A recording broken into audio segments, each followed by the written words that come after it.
Hello friends, let us now learn some important points about enuresis. So what is enuresis? Enuresis is involuntary. Enuresis is involuntary or voluntary repeated urine leakage.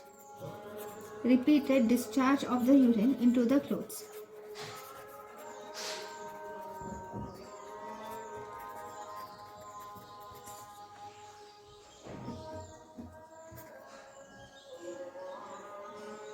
When do you diagnose it as enuresis? The diagnosis of enuresis is made when the child voids urine at least twice a week for 3 consecutive months. At least twice a week for 3 consecutive months, then we call it as enuresis. Then this enuresis is more common in males than in females. So now enuresis can be of two types. We have primary enuresis, then we have secondary enuresis. Primary enuresis, this is the most common type, which is seen in 90% of the patients, is primary enuresis. And in primary enuresis, this can be at night. If the urination occurs at night, then that is nocturnal enuresis. If the child urinates in the morning, then it is diurnal enuresis. If the child urinates at night, then it is nocturnal enuresis, and it is most common almost in 90% of cases, and this is most commonly seen in boys, whereas diurnal enuresis is most common in girls. One more important thing in this primary enuresis is the child is never dry. The child is never dry at night or in the morning. At night, the child is never dry at night in primary enuresis. Whereas if you see secondary enuresis, in secondary enuresis, the child is already continent. The child is continent in the night time, at least for 6 months. And then after being continent, after being normal for 6 months, then the child starts wetting. So then you call it as secondary enuresis. So what is the treatment of this enuresis? In the treatment, actually we do not give any treatment. If no treatment is given, if the child is less than 6 years, because those children less than 6 years are cured spontaneously. So there is spontaneous cure rate is present in those children who are less than 60 years, and 6 years. And after that we can do behavioral therapy.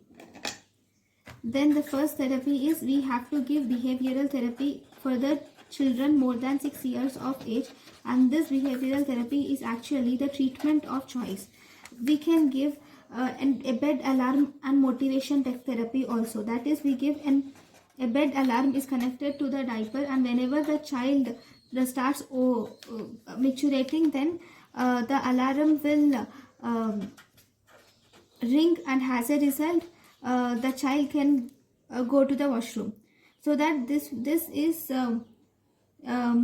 keeps the child alert, and slowly the child starts decreasing, starts becoming continent. Now, so if you see, that is bed alarm. Then in the motivational therapy, whenever the child becomes continent and goes to the washroom on himself, then he is given some positive reinforcements like some chocolate or something. So in the motivational therapy, in first and foremost, we should ask the child to keep a diary of wet and dry nights. And then every night the child has to void before going to bed. He has to void before going to bed. And whenever he micturates, micturates in the clothes, then he should change the wet clothes.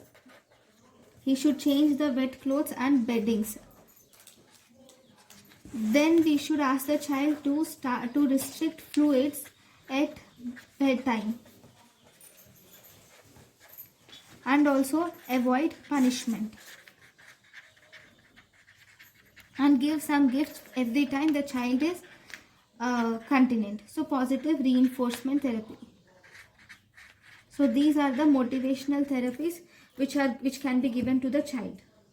Then with this positive reinforcement therapy, you can have a success rate of around 85% success rate is present.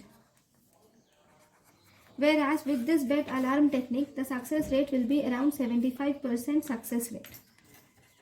Success rate in bed alarm technique is around 75%. If the child is not continent with these measures, then we should start the child on pharmacological therapy.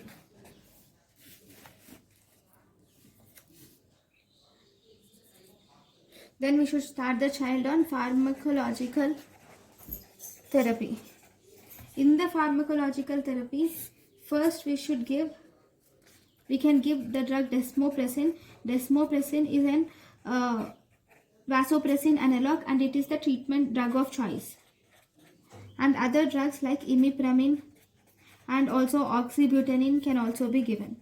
So these are the pharmacological therapy for nocturnal enuresis. Thank you for watching.